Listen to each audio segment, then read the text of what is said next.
Hi, hello, எல்லாருக்கும் வணக்கம். Welcome to Silly Point. This is your silly guy 1 Karthik and we have the silly guy 2 Vignesh. Semi-finals ஒரு வழியாக முடிஞ்சாச்சு. நம்ம இப்போ ரெண்டு பேரும் சேர்ந்து ப்ரெடிக்ஷன் பண்ணியிருந்தோம் ஃபைனலுக்கு யார் வருவாங்கன்னு சொல்லிட்டு. நீயும் இந்தியா சவுத் ஆஃப்ரிக்கான்னு சொன்னேன், நானும் இந்தியா சவுத் ஆஃப்ரிக்கான்னு சொன்னேன்.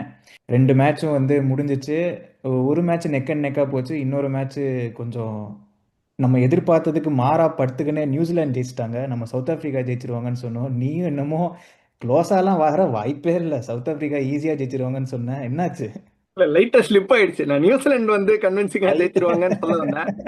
டங்கு ஸ்லிப் ஆகி சவுத் ஆப்பிரிக்கா ஜெயிச்சிருவாங்கன்னு வந்துருச்சு போல இருக்கு.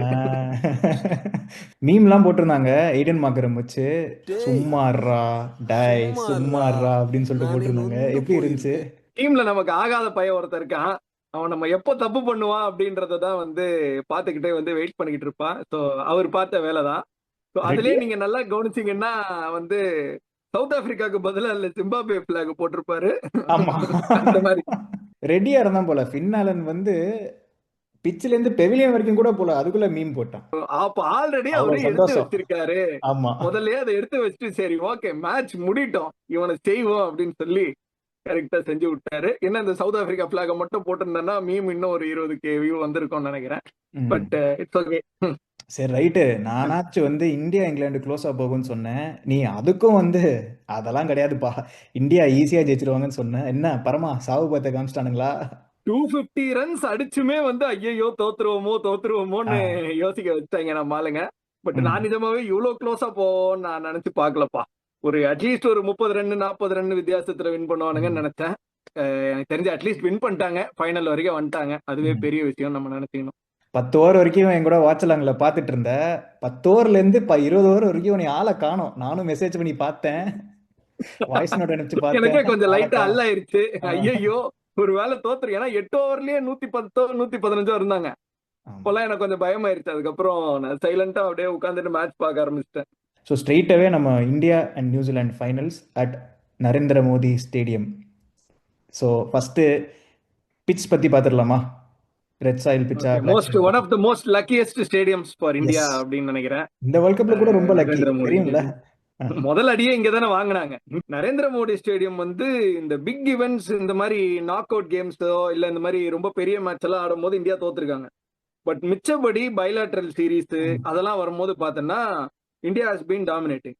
முக்காவாசி மேட்ச் இந்தியா தான் வின் பண்ணிருக்காங்க. மெயினா நம்ம ஃபேன்ஸ் எதுல வந்து கடுப்பாயிட்டாங்க அப்படின்னா 2023 வேர்ல்ட் கப் ஃபைனல்னால தான் நம்ம ஆளுங்க ரொம்ப டிசப்பாயிண்ட் ஆயிட்டாங்க. ஸோ அதை கொஞ்சம் லைட்டா மறக்கிற டைம் தான் இப்போ இந்த சவுத் ஆப்பிரிக்கா மேட்ச வந்துருச்சு. அதனால ஒரு சின்ன பீதியில இருக்காங்க fans. But I still feel India still good at Narendra Modi stadium தான் நினைக்கிறேன். So what to you think? அதாவது 2023 ஹேண்ட் ஷேக் கேட் ஸ்டார்ட் ஆயிருச்சு. ஒருத்தர் வந்து ட்ரெஸ்ஸிங் ரூம்ல போய் ஹேண்ட் ஷேக் கொடுத்துன்னு இருந்தாரு.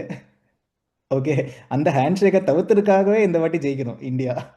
ஏன்னா அவர் தோத்தாதான் போய் ஹேண்ட் ஷேக். நீங்க யார சொல்றீங்கன்னு எனக்கு நல்லா தெரியும், ஆனா அந்த பேரை பத்தி நான் சொல்ல விரும்பல.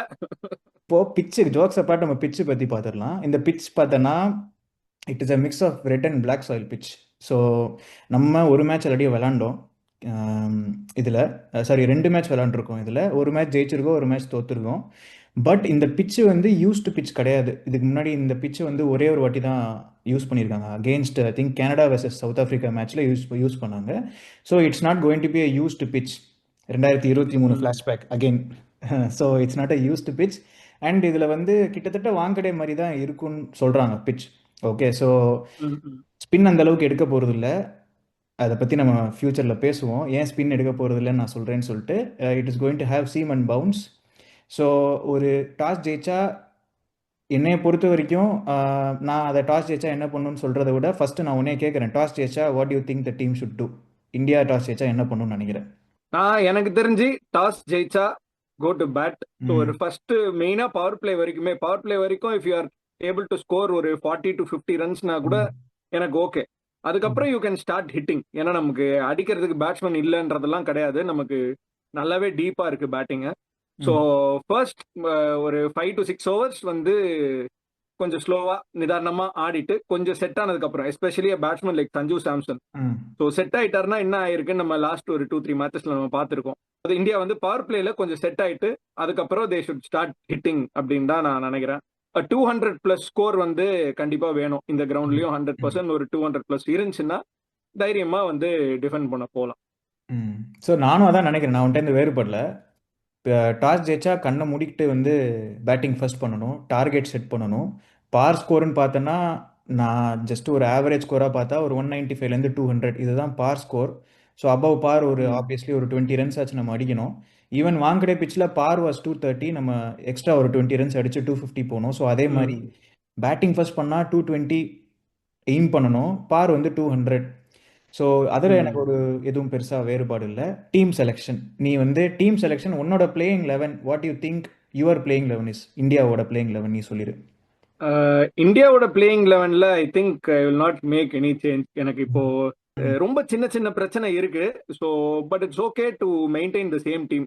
எனக்கு ம், தெரிஞ்சே இதே டீமோட அதே வின்னிங் டீமோடயே ஃபைனல்ஸ் போறது தான் உசிதம். ம்.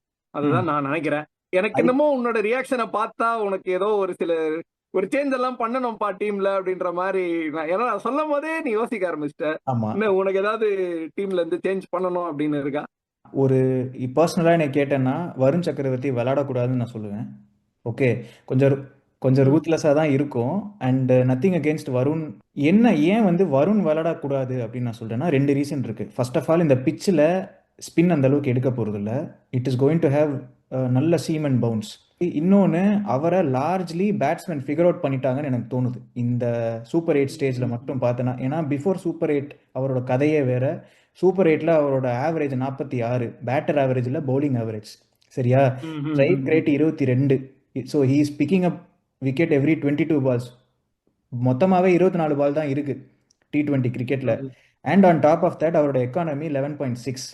இதுவே நீ குரூப் ம். ஸ்டேஜில் பார்த்தேன்னா against relatively somewhat easier opposition, economy 8ஆக இருந்தது. தென் ஸ்ட்ரைக் ரேட் வந்து way less. Every 8 balls he was taking wickets and average also ம். கம்மியாக இருந்தது அவருக்கு பவுலிங் ஆவரேஜ். அவரோட கான்ஃபிடென்ஸ் லெவல் எனக்கு தெரிஞ்சு, நான் இந்தியா அண்ட் இங்கிலாண்டோட மேட்ச் பார்த்தேன். ப்ரூட்டலான பிச்சு ஆப்வியஸ்லி. இது வந்து எல்லாரும் அடி வாங்கினாங்க, எல்லாரும் பும்ரா கிடையாது. On that day he might have had a bad day. But நான் இம்பார்ட்டண்ட்டாக என்ன பார்க்குறேன்னா, Varun after getting hit for a good ball, ஒரு நல்ல பால் போட்டு அவர் 6 ஹிட் பண்ணால் அது அவர் கையில் இல்லை, அந்த பேட்ஸ்மேனோட பிரில்லியன்ஸ். பட் அதுக்கப்புறம் அவர் என்ன பண்ணுறாரு அப்படின்றதா மேட்ரு. அதுக்கப்புறம் அவர் ஹீஸ் லூசிங் த பிளாட். நான் என்னைய பொறுத்த வரைக்கும் ஃபஸ்ட்டு ஜேக்கப் பெத்தலோட அந்த 3 6 அடித்த ஓவர் பற்றி பேசுவோம். இந்தியா இங்கிலாந்து மேட்ச்சில் ம். ஃபஸ்ட்டு ஒரு 6 அடிக்கிறாரு ஜேக்கப் பெத்தல், நல்ல பால் போட்டார் வருண். ரெண்டாவது பாலே ஸ்லாட் பால் போட்டார். ஹீ இஸ் நாட் ம். ம். Confident enough to trust is own plan.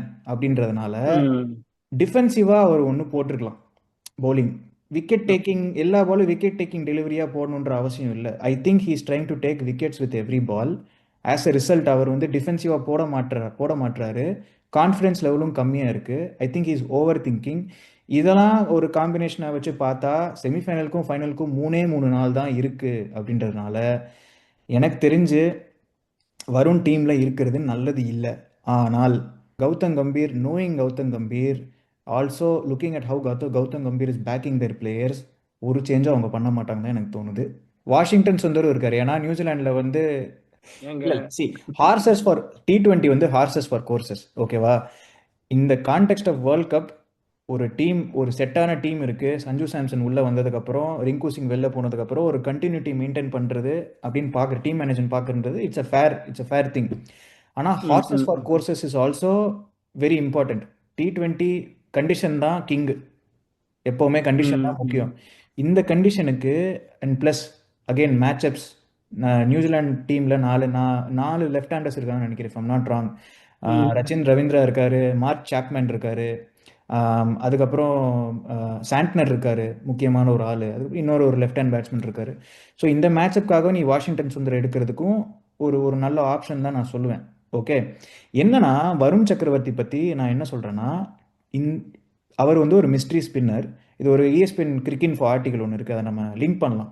அதில் என்ன சொல்கிறாங்கன்னா, வருண் ஆரன் அண்ட் ஃபேஃப் டியூப்ளஸியும் இதை பற்றி பேசியிருந்தாங்க ஒரு கிரிக்கின்ஃபோ இதில். அவங்க என்ன சொல்கிறாங்கன்னா, வருண் சக்கரவர்த்தி அவங்க மிஸ்ட்ரி ஸ்பின்னராக இப்போ விளையாடுறதில்ல. வருண் சக்கரவர்த்தி வந்து they are trying to play as an off spinner. ஏன்னா 80% of the balls he bowls is googly. Wicket taking hmm. Balls எல்லாமே கூகுளிஸ் தான். ஸோ அவர் என்ன பண்ணுறாங்கன்னா, ஃப்ரண்ட் லெக்கை கிளியர் பண்ணி ஸ்டம்ப்ஸ்க்கு கொஞ்சம் இந்த சைடு விலகி அவரை த்ரூ த லைன் ஹிட் பண்ணுறாங்க, ஒரு ஆஃப் ஸ்பின்னர் மாதிரி ஹிட் பண்ணுறாங்க அப்படின்றதுனால ப்ரிடாமினண்ட்டாக அவர் ஸ்டெம் டு ஸ்டெம் லைன் தான் போடுறாரு அப்படின்றனால அவருக்கு பிளான் பி இல்லை அப்படின்றாங்க. இது ஒரு உண்மையான கன்சர்ன் என்னை பொறுத்த வரைக்கும். வெதர் இது வந்து கான்ஃபிடென்ஸ் இஷ்யூவா இல்லைனா அவர் பிளான்ஸ் வந்து கரெக்டாக ஸ்டிக்இன் பண்ண மாட்டாரு. ஏன்னா அவர் ஹிட் ஒரு ஒரு ஒரு சிக்ஸ் வந்து ஃபர்ஸ்ட் பால், இது சுனில் கவாஸ்கரும் கமெண்ட்ரியில் சொன்னார், நீ பார்த்துருப்ப, ஃபர்ஸ்ட் பால் ஒரு பவுண்டரியில் 4 அடிச்சிட்டா அவர் மீடியம் பேசுகிற மாதிரி he starts to fire the ball in. அது வருண் சக்கரவர்த்தியோட பவுலிங் ஸ்டைலே கிடையாது. More revs on the ball, more over spin and side spin அந்த பால் தான் அவரோட டெக்னிக். ஸோ ஆல்ரெடி ஸ்பின் எடுக்காத பிச்சில் அவர் ரொம்ப ஃபயர் இன் பண்ணாருன்னா it will become like a medium pacer, then it's batting practice.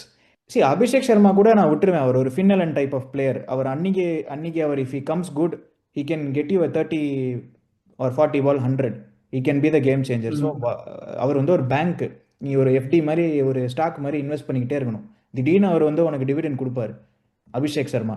ஆனால் Varun Chakravarthy is clearly not having confidence. இதுக்காக according to me Varun Chakravarthy out and we have 3 options, Kuldeep, Siraj or Washington Sundar.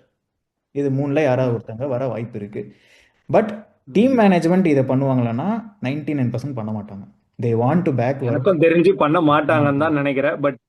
But yeah, I personally feel I would stick with Varun சக்கரவர்த்தின்னு நினைக்கிறேன். And hope that he plays really well. New Zealand டீம்ல ஒரு மாதிரி துண்டா தனியா தெரியற மாதிரியே இருக்கு Jimmy Neesham. Ahmedabad Kyle Jamieson போலாம் அப்படின்னு நினைக்கிறேன், ஒரு எக்ஸ்ட்ரா ஃபாஸ்ட் பவுலரா ஜேமிசன் எடுக்கலாம். And Jamieson can also bat நினைக்கிறேன். நான் அவ்வளோ ரொம்பலாம் ஒரு ஆடினாதான் தெரியல. அந்த ஜிமினேஷம் வந்து அவர் பீக்ல இருந்து அவர் வெளில வந்து ரொம்ப நாள் அவருக்கே தெரியாதுன்னு நினைக்கிறேன். அவரே ஷாக்கா இருப்பாருன்னு நினைக்கிறேன் அவர் டீம்ல எடுத்ததுக்கு. ஏன்னா எனக்கு தெரிஞ்சு நான் பார்த்த எக்ஸ்பர்ட்ஸ் எல்லாருமே சொல்றது என்னன்னா அவர் டீம்ல இருக்கிறது வேஸ்ட் ஜிமினேஷம். ஏன்னா நியூசிலாந்து பொறுத்த வரைக்கும் they have a 5th bowler problem. நமக்கு இருக்கிற அதே ப்ராப்ளம் தான் அவங்களுக்கு இருக்கு. ஃப்ரண்ட் லைன் பவுலர்ஸ் வந்து அவங்களுக்கு mat Henry, Lockie Ferguson, Santner, ஓகேவா, இந்த 3 தான். ரச்சின் ரவீந்திராஸ் அவுட் ஆஃப் சிலபஸ், யாருமே எதிர்பார்க்கல அவர் இவ்வளோ நல்லா போடுவாருன்ட்டு. இன்ஃபேக்ட் அவரோட டிகிரி ஆஃப் டர்ன் வந்து மற்ற ஸ்பின்னரோட அதிகமாக இருக்கு. எனக்கு தெரிஞ்ச நியூசிலாண்டு பெருசா சாப் அண்ட் சேஞ்ச் பண்ண மாட்டாங்க. நியூசிலாந்து வந்து இன்னொன்னு ஒரு விஷயம் ஒன்று பார்த்தேன். நியூசிலாந்து வர்சஸ் இந்தியா வந்து T20 வேர்ல்ட் கப்ஸ்ல வந்து ஹெட் டு ஹெட் பார்த்தேன். 0-3, அதாவது நியூசிலாந்து 3 மேட்ச் அடிச்சிருக்காங்க, இந்தியா ஒரு மேட்ச் கூட அடிக்கல. இது ஒரு விஷயம் இருக்கு. சோ இத ஒண்ணு நம்ம பார்த்து இப்போ நம்ம வந்து நிறைய விஷயம் பார்த்து நம்ம பயப்படுறோம். இப்போ அகமதாபாத் விக்கெட்டை பார்த்து நம்ம பயப்படுறோம். அந்த மாதிரி நம்ம பயப்படுறதுக்கு இன்னொன்னு ஒரு விஷயம் வந்து வேர்ல்ட் கப் T20 வேர்ல்ட் கப்ஸ்ல நியூசிலாந்து இந்தியாவை ஒவ்வொரு மேட்சும் அடிச்சிருக்குப்பா. இந்தியா ஒரு வாட்டி கூட நியூசிலாந்து ஜெயிச்சதே கிடையாது. சோ ரிசல்ட் நீ என்ன நினைக்கிறீங்க? எட்ஜ் யாரு கொடுக்க போற? எமோஷனை தள்ளி வச்சுட்டு பேசு. எமோஷனை தள்ளி வச்சுட்டு அதுதான் நான் யோசிக்கிறேன், எப்படி எமோஷனை தள்ளி வைக்கிறது அப்படின்னு யோசிக்கிறேன். பட் இல்ல, நான் எனக்கு தெரிஞ்சு எல்லா ஃபேக்டர்ஸையும் எடுத்து பார்த்தேன்னா எனக்கு வந்து நான் வந்து எட்ஜ் வந்து இந்தியாவுக்கு தான் சொல்லுவேன். So I think India will win. கம்ஃபர்டபுளா அடிப்பாங்களா அப்படின்னு நமக்கு தெரியாது. ஏன்னா நியூசிலாண்டுமே வந்து திடீர்னு வந்து சர்ப்ரைஸ் பண்ணக்கூடிய ஒரு ஆள் தான். இன்ஃபேக்ட் வந்து இதுக்கு முன்னாடியே வந்து ஒரு ஐசிசி ஈவெண்ட்ல வந்து ஃபைனல்ஸ்ல வந்து நம்ம நியூசிலாந்து கிட்ட வந்து தோத்தோம். அதாவது டெஸ்ட் சாம்பியன்ஷிப் வந்து I think first test championship வந்து தோத்தோம். அதுக்கு முன்னாடி இன்னொன்னு ஒரு ஐசிசி டோர்னமெண்ட், T20 கிடையாது, இன்னொன்னு ஒரு ஐசிசி டோர்னமெண்ட் கொஞ்சம் முன்னாடி ஆடினாங்க. இந்தியாவும் நியூசிலாண்டும் ஃபைனல் ஆடினாங்க. அதுலயும் வந்து நியூசிலாந்து வந்து இந்தியாவை பீட் பண்ணிட்டாங்க. அது எந்த டோர்னமெண்ட் சொல்லும் பார்ப்போம். இது என்னப்பா கேள்விப்பட்டாத மாதிரியா இருக்கு? என்ன டோர்னமெண்ட்? இது கொஞ்சம் படசு, அது நம்ம கொஞ்சம் கங்குலி, டெண்டுல்கர், அது என்னன்றத ஆடியன்ஸே கமெண்ட்ல சொல்லட்டும். அவங்க யார் கண்டுபிடிக்கிறாங்க? ஆடியன்ஸே சொல்லட்டும். எனக்கும் தெரியல சீரியஸா. சோ ஆடியன்ஸ் யாராவது வந்து இந்த ஸ்டாட்டிஸ்டிக்ஸ்லாம் தெரிஞ்ச ஆடியன்ஸ் யாருன்னு பாப்போம். இந்த மாதிரி ஒரு சில விஷயத்தை தெரிஞ்சுதான் நானும் ஓட்டிக்கிட்டு இருக்கேன். அந்த ஆடியன்ஸ்ல எந்த லெவலுக்கு தெரியுதுன்னு பாப்போம். ஓகே, ஸோ நீ எட்ஜ் கொடுத்துட்ட. எனக்கும் தெரிலப்பா, எனக்கும் ஒரு மாதிரி இடியாப்ப சிக்கலாக தான் இருக்குது இது. நான் என்ன நினைக்கிறேன்னா இது ஒரு இன்ஸ்டிங்க்ட் தான், அந்த அளவுக்கு பெரிய பிஸ்துலாம் கிடையாது, பட் ஒரு இன்ஸ்டிங்க்ட் தான். சேசிங்கில் யார் நல்லா பெர்ஃபார்ம் பண்ணுறாங்களோ அவங்க தூக்கிடுவாங்கன்னு தோணுது. ஸோ எனக்கு தெரிஞ்சு டார்கெட் செட் பண்ணுறவங்களுக்கு கொஞ்சம் ஈஸியாக இருக்கும், பட் சேஸ் பண்ணுறவங்க கொஞ்சம் கஷ்டமாக இருக்குமோ அப்படின்னு தோணுது. ஏன்னா பிக் ஈவெண்ட்டு, ஃபைனல்ஸ், ஸோ ஒரு மாதிரி ஒரு டார்கெட் செட் பண்ணுறவங்க நான் சொன்ன மாதிரி பார் ஸ்கோருக்கு ஒரு 10-15 ரன் கூட அடிச்சிட்டாங்கன்னா சேசிங் பியூர்லி பிகாஸ் இது ஒரு ஃபைனல் அப்படின்றதுனால கொஞ்சம் கஷ்டமாக இருக்குன்னு தோணுது. அண்ட் யார் அவங்க நர்வை வந்து ஹோல்ட் பண்ணுறாங்களோ அங்கே தான் அவங்க ஜெயிக்கிறாங்கன்னு நினைக்கிறேன். New Zealand will come all guns blazing. அவங்க ஸ்ட்ராட்டஜிக்கலி டேட்டா ட்ரிவன் டீம், அவங்க பயங்கரமாக டேட்டாவை நம்புற டீம். வெர்சஸ் கம்பீர் ரீசெண்டாக சொல்லியிருக்காரு, டேட்டாவே நான் பார்க்க மாட்டேன் அப்படின்ட்டு. அவருக்கு டேட்டாவில் நம்பிக்கையே இல்லைன்றிருக்காரு.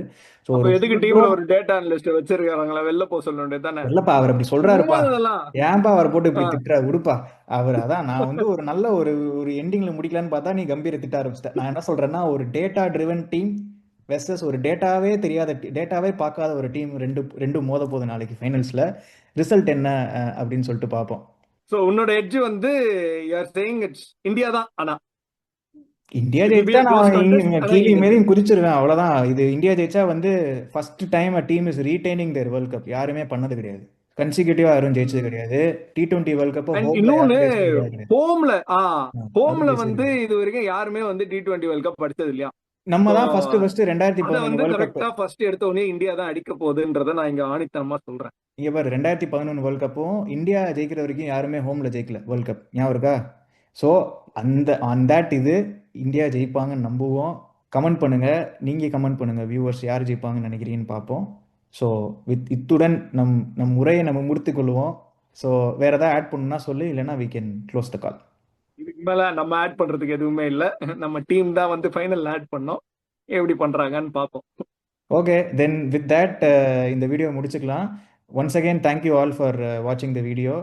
சப்போர்ட் பண்ணுறீங்க, நிறைய பேர் கமெண்ட் பண்ணுறீங்க, இன்ட்ரெஸ்டிங்கான கொஷின்ஸ்லாம் நிறைய கேட்குறீங்க. So thanks again. நெக்ஸ்ட் வீடியோவில் பார்க்கலாம். தேங்க்யூ. தேங்க்யூ.